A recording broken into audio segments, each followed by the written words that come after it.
Hola compañeros, nuestro equipo es el responsable de hablar acerca del tema depósito y crédito. Dicho equipo está conformado por los integrantes Mariel Sartorius García, Javier Santiago Florencio y su servidor Eduardo Romero Becerra. A continuación, mi compañera Mariel aperturará el tema. Un depósito bancario es un contrato en el cual se ven involucradas dos partes. La primera es la entidad bancaria y la segunda es el cliente. Aquí el cliente deposita o entrega una cantidad a la entidad bancaria con la finalidad de recibirlo después, pero con una cantidad de intereses incluida. Desde otro punto de vista, podemos decir que un depósito es un pequeño préstamo que hace el cliente al banco y por ello el banco le paga una rentabilidad al cliente. Cabe resaltar que hay varios tipos de depósitos bancarios, obviamente cada uno con diferentes características que se acoplan a tus necesidades.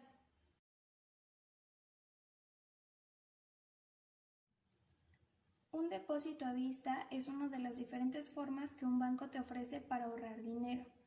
Su sistema básicamente consiste en que tú puedas retirar o ingresar dinero en el momento en el que tú desees sin que tengas que darle explicaciones a la entidad bancaria o que estos te apliquen una sanción. Este tipo de depósito suele utilizarse en personas que realizan movimientos bancarios muy a menudo, por lo que se le llama o se le denomina a este depósito como una cuenta corriente. Una desventaja de este tipo de depósito es que no genera ningún beneficio, es decir, el dinero no te ofrece ninguna cantidad monetaria por tener tu dinero ahí guardado, ya que el banco no tiene la disponibilidad para tener o mover ese dinero. Ese es el precio que se paga por solamente tener ahí tu dinero guardado y tú lo puedas sacar e ingresar en el momento en el que tú desees. Un ejemplo claro de este tipo de depósitos serían las tarjetas de débito.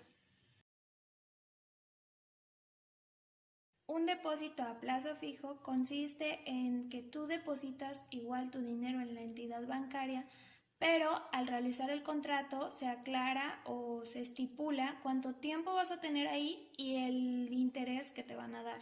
O sea, el interés que te va a ofrecer el banco porque tú tengas tu dinero ahí guardado. Entre más tiempo mantengas tu dinero en el depósito, mayor será la cantidad de interés. ¿Qué pasa si quieres sacar tu dinero antes de tiempo? Básicamente sí puedes sacar tu dinero, pero por sacar tu dinero antes de ese plazo acordado ya en el contrato, te cobrarán una cantidad monetaria que se denomina como multa o sanción. Cabe recalcar que existen cuentas colectivas en las cuales se ven involucradas dos o más personas. En el momento en el que una de ellas decida retirar el dinero, la entidad se la dará o se la entregará a menos que en el contrato se haya estipulado lo contrario. Un depósito con remuneración es otro tipo de depósito que te ofrece cualquier entidad bancaria. Aquí la rentabilidad es diferente a los otros tipos de depósitos bancarios. En este depósito, en vez de ofrecer una cantidad monetaria por su depósito, les ofrecen regalos. Los regalos pueden ser electrodomésticos, electrónicos o utensilios de cocina. Estos regalos tienen el mismo valor que corresponde al porcentaje de interés. Los depósitos estructurados o también conocidos como depósitos variables son aparentemente muy parecidos a los depósitos de plazo fijo, pero aquí las condiciones varían. ¿Por qué es parecido al depósito de plazo fijo? Bueno, porque aquí también se pone en concreto un plazo de tiempo en el cual tú vas a tener tu dinero ahí depositado. La diferencia aquí es que la rentabilidad no es fija, o sea, no hay una cantidad en concreto, todo dependerá de la evolución del activo financiero. Este es un riesgo que corren los usuarios de este tipo de depósito, ya que si les va bien, o sea, si el activo financiero le va bien, la cantidad que recibirán de interés será mucho más grande que la de un depósito común.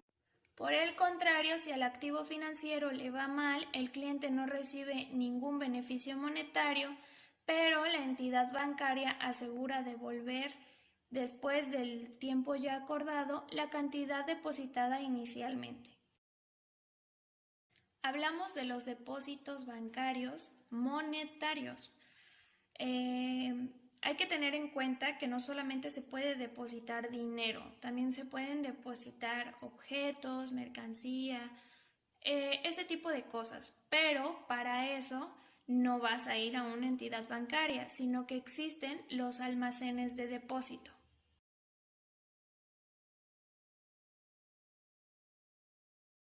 Un almacén general de depósito es una entidad que se dedica a almacenar y manipular las mercancías que se encuentran bajo su custodia. Este tipo de depósitos se encuentran ubicados en zonas aduaneras y están legalmente autorizados para manipular las mercancías. Estos pueden ser de propiedad privada o pública. Estos establecimientos se especializan en el almacenamiento de cualquier tipo de mercancía. Esto podría incluir productos químicos, alimentos perecederos, productos agropecuarios, productos agrónomos, entre otros. Aquí el comerciante puede escoger el almacén que se ajuste a sus necesidades. El comerciante, ya sea importador o exportador, puede tener la seguridad de que en este tipo de entidades su mercancía estará en buen estado y bajo buen resguardo. Los almacenes generales de depósito son los únicos facultados para expedir certificados de depósito y son responsables de las mercancías que amparen dichos documentos. Los certificados de depósito se pueden otorgar como garantía de créditos contratados en instituciones de crédito. Asimismo, el alcance de sus actividades está en función del nivel que tengan autorizado. Nivel 1. Está autorizado exclusivamente para el almacenamiento agropecuario y pesquero. Nivel 2. Está autorizado para el almacenamiento de bienes o mercancías de cualquier clase, a excepción de las del régimen de depósito fiscal. Nivel 3. Almacena bienes y mercancías de cualquier clase y mercancías destinadas al régimen de depósito fiscal. Nivel 4. Además de las actividades mencionadas en los niveles anteriores, aquí otorgan un financiamiento con garantía por las mercancías o bienes recibidos en depósito. Además de los niveles, también existen dos tipos de clases de mercancía. Mercancías individualmente designadas. Aquí el almacén responderá por las mercancías si el daño ocasionado fue por ellos mismos. Y las mercancías genéricamente designadas son aquellas donde el almacén se hace responsable de los daños de la mercancía, pero debe estar estipulado el monto en el certificado de depósito. Un ejemplo de almacén sería la empresa Almer, la cual almacena productos agropecuarios y materias primas.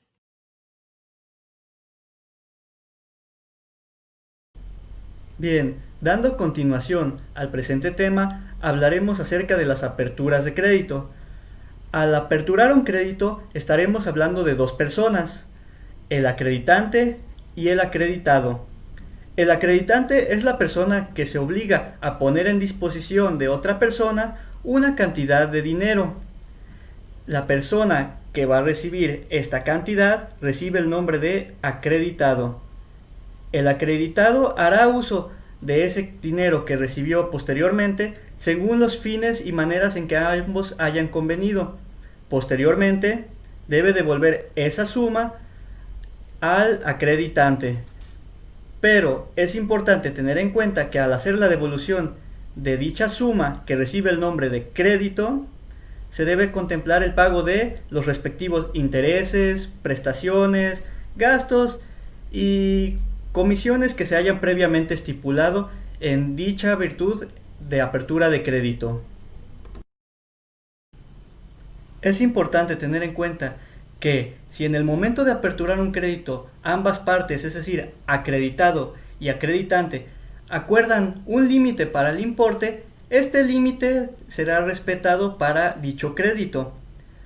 Por contraparte, si en el contrato no se señala un límite a las disposiciones del acreditado, es decir, a lo que puede disponer la persona que recibe dicho crédito, la ley reconoce al acreditante, es decir, la persona que proporciona el crédito, como la persona que cuenta con la facultad para fijar este límite en cualquier momento. Es muy importante tener esto en cuenta.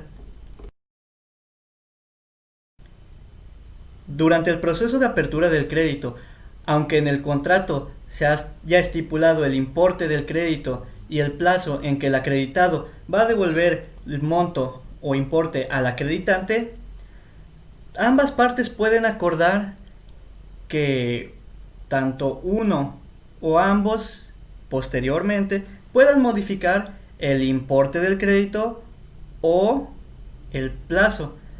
Es importante mencionar que mencioné la palabra pueden, porque es una posibilidad. Hablando en un caso práctico, podríamos verlo reflejado en 4 escenarios. Imaginemos que tenemos a una institución bancaria, la cual va a tomar el papel de acreditante, es decir, va a prestar un monto. El acreditado sería una compañía refresquera. Si esta compañía está llevando la apertura de un contrato de crédito, pueden tomar 4 opciones. Opción número 1 sería que el plazo y el monto que acordaron del crédito se respete sin posibilidad a futuras modificaciones. La opción número 2 sería que se acuerde que posteriormente el acreditado, es decir, la empresa refresquera, pueda modificar el importe que se está recibiendo, es decir, puede, mediante las especificaciones del mismo contrato, aumentar el monto que él requiere.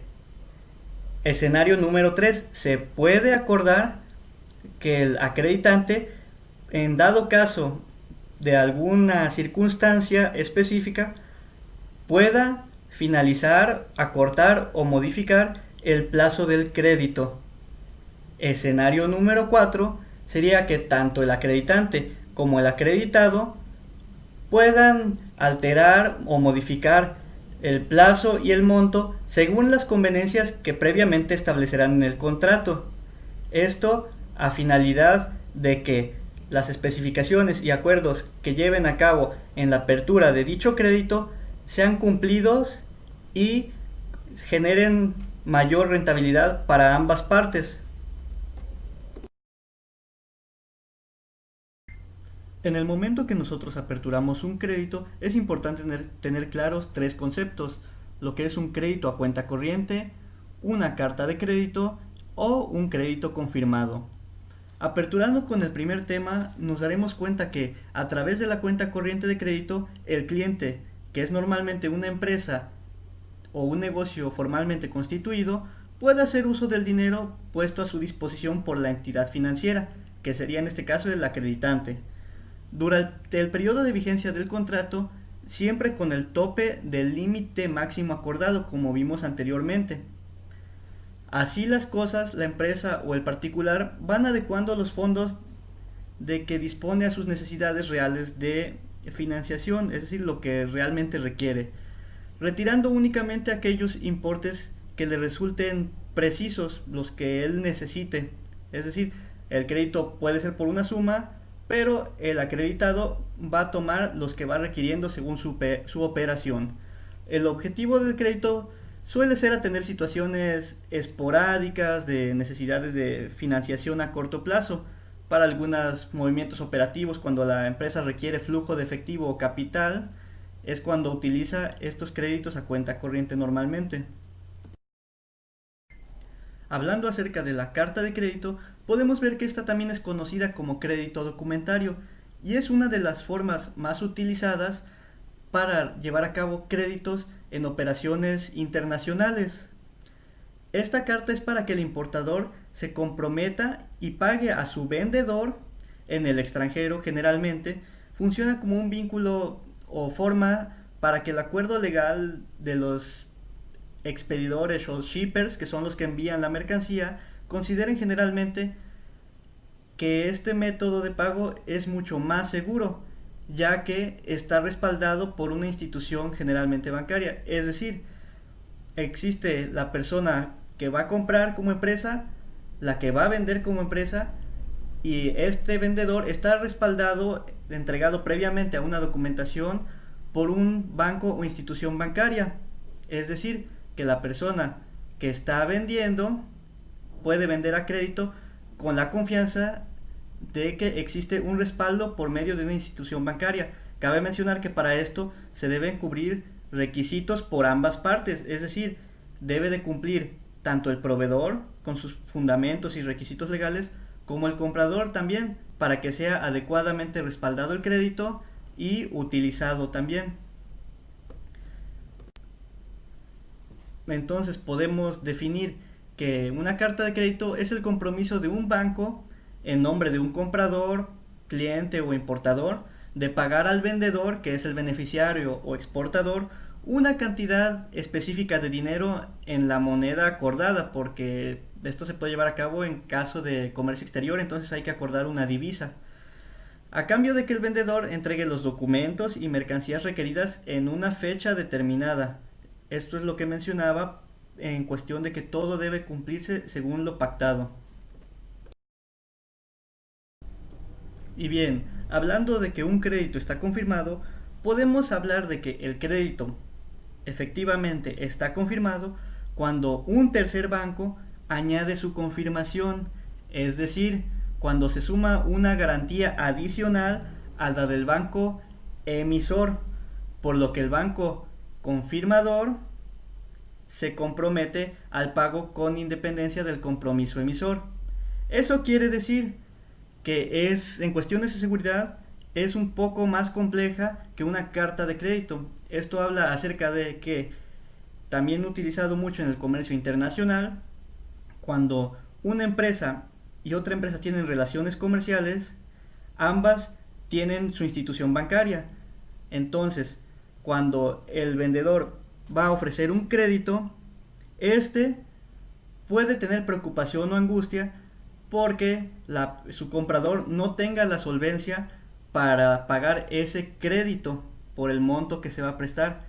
Es cuando entonces se pide en la ecuación un tercer banco para que ese tercer banco respalde que por alguna extraña razón o situación que es poco usual, al no tener la empresa que se compromete al pago de los fondos requeridos, esta tercera institución da la seguridad de hacerse responsable del pago de ese mismo crédito. Así, el proveedor o la empresa que provee el crédito o el acreditante en este caso tiene mayor confianza en tener su inversión de retorno de una manera más segura.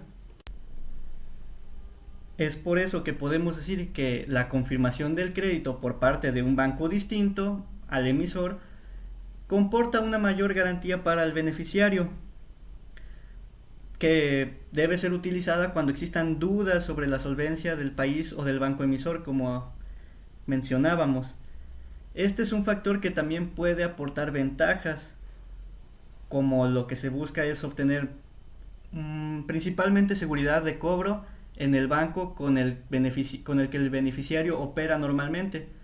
Es decir, que como mencionábamos, existe el banco del acreditante y del acreditado. Cuando se tiene dudas acerca de la solvencia del banco del acreditado, se busca este tercer banco para generar mucho más seguridad en la operación. Esta es la función principal de un crédito confirmado. También podemos hablar de los títulos de crédito. Los títulos de crédito son documentos físicos cuya función es diferir un pago. Estos documentos deben cumplir con aspectos oficiales, como lo pueden ser el girador, el girado, beneficiario y en caso de pagarés puede ser el aval. Los documentos que cumplen con estos elementos formales pueden ser el cheque, pagaré o letra de cambio. Estos documentos funcionan de la siguiente manera.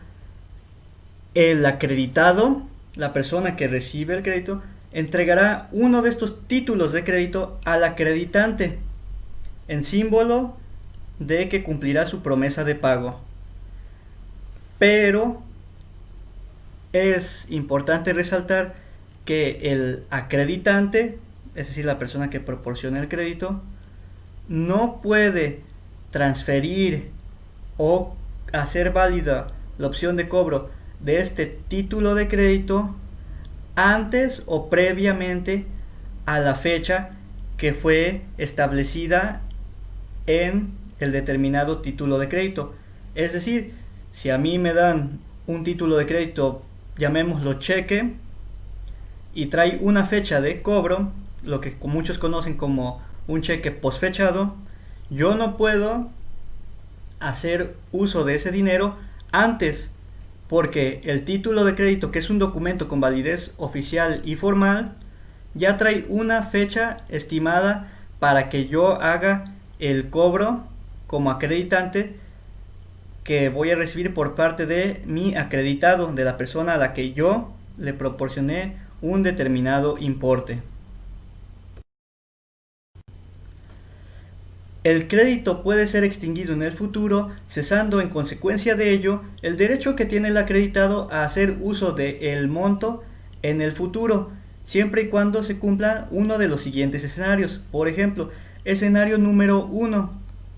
El acreditado ya dispuso de todo el monto que había sido acordado en un inicio para sus funciones, es decir, ya topó el límite acordado. Número 2. Por expiración del término del convenio, es decir, ya terminó, ya expiró la fecha que había sido convenida, lo que limita, o mejor dicho, nulifica los derechos del acreditado sobre el monto que solicitó. Número 3. Por la falta o disminución de las garantías pactadas, es decir, que se está incumpliendo las garantías que fueron acordadas en un inicio en la apertura del contrato de crédito. Eso daría por terminados o cesados los derechos del acreditado sobre el ya mencionado monto. Número 4. Al hallarse cualquiera de las dos partes, es decir, tanto acreditante como acreditado, en estado de suspensión de pagos, es decir, en una liquidación judicial o que se declararon en quiebra.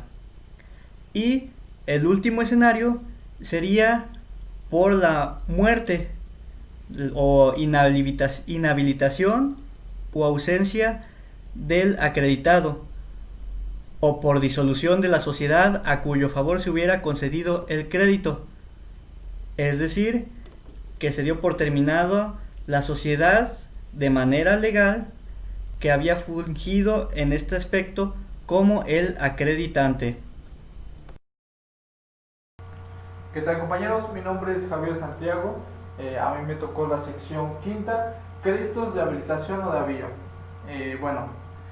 En el contrato de créditos de habilitación o de avío, el acreditado queda obligado a invertir el importe de crédito precisamente en la adquisición de materias o de materiales primas, en el pago de los salarios, gastos directos de la explotación, indispensable para los fines de su empresa. El contrato de crédito refaccionario, el acreditado queda obligado a invertir el importe de crédito precisamente en la adquisición de instrumentos útiles, como puede ser abono, ganado o animales de cría, en la realización de plantaciones o cultivos cíclicos o permanentes. Los créditos refaccionarios quedarán garantizados en las fincas, construcciones, edificios, maquinarias, instrumentos muebles, útiles, frutos o productos futuros pendientes ya obtenidos de la empresa, cuyo formato haya sido o un destino, de lo que es el préstamo. También expresará el objeto de la operación, la duración y la forma en que el beneficio podrá disponer del crédito, materia del contrato. Fingirá con toda presión los bienes que se afectarán en garantía, señalarán los demás términos y condiciones del contrato. Serán inscritos en el registro de hipotecas que corresponde según la ubicación de los bienes afectados en garantía del registro de comercio respectivo. Cuando la garantía no se incluye la de los bienes inmuebles, quienes otorgan créditos de refacciones o habilitación o avío deberán cuidar con su importe, se invierten precisamente en los objetos determinados del contrato. También los créditos debidamente registrados se pagarán con preferencia a los refaccionarios y ambos con preferencia a las hipotecas inscritos con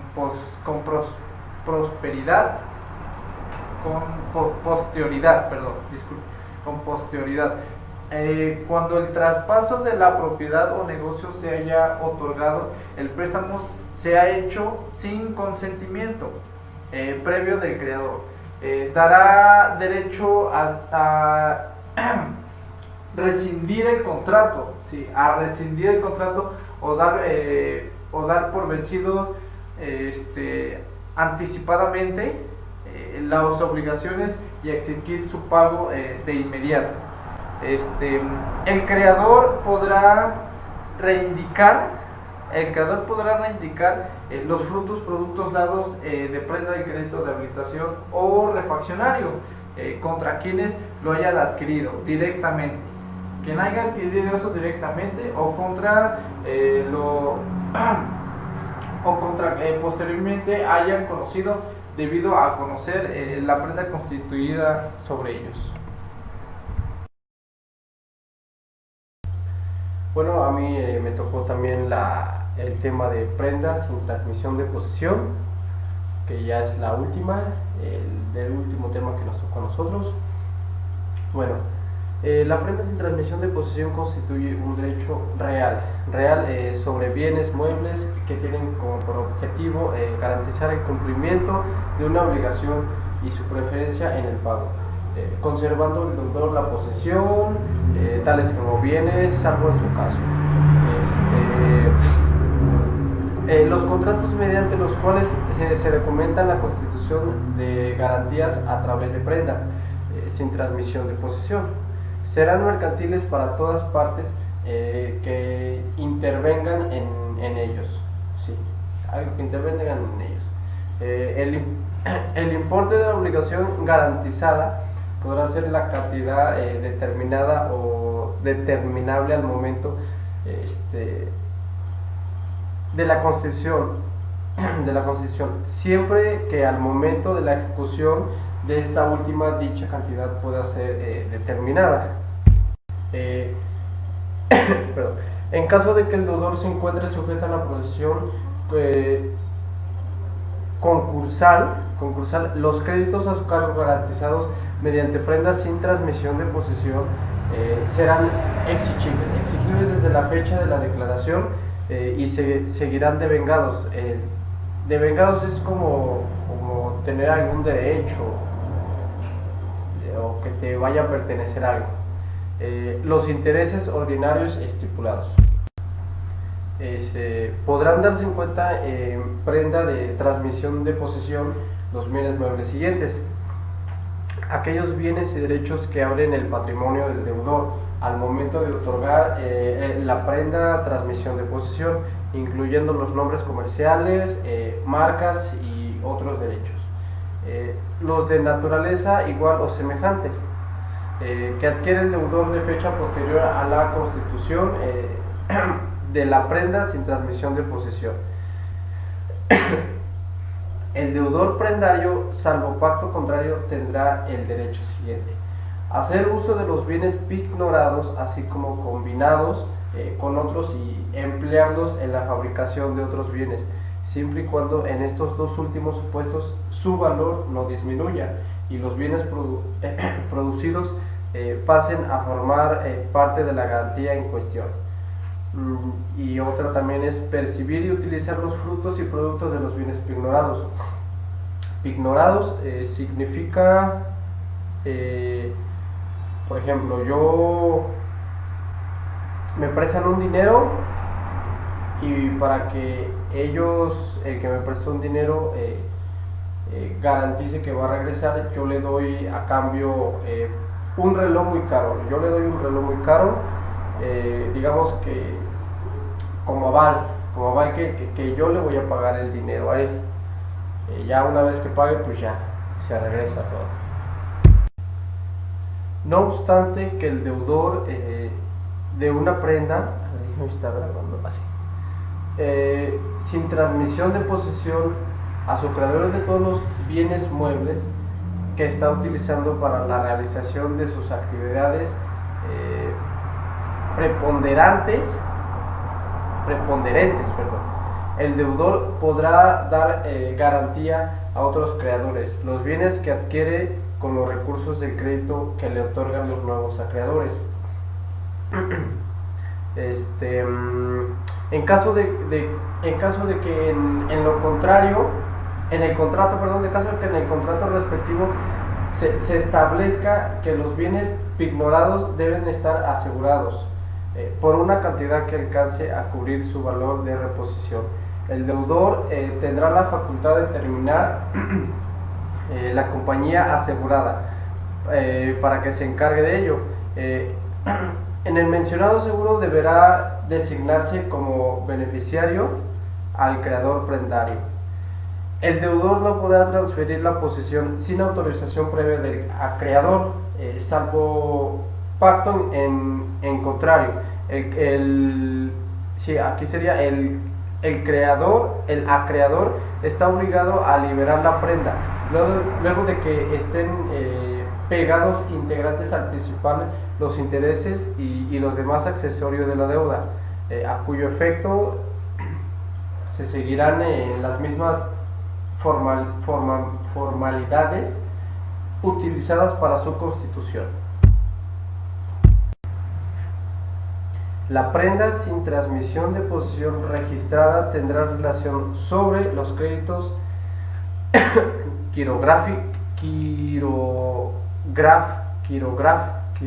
quirografarios, es que no recuerdo cómo era.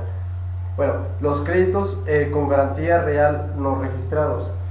El deudor estará obligado a solicitar autorización por escrito del acreedor garantizado para enajenar en términos del artículo 356 los bienes objetos de la garantía a las siguientes personas. Las físicas y morales que dependen más del 5% de los títulos representativos del capital del deudor. Voy a dar nada más. Los miembros propietarios y suplentes del Consejo de Administración del deudor.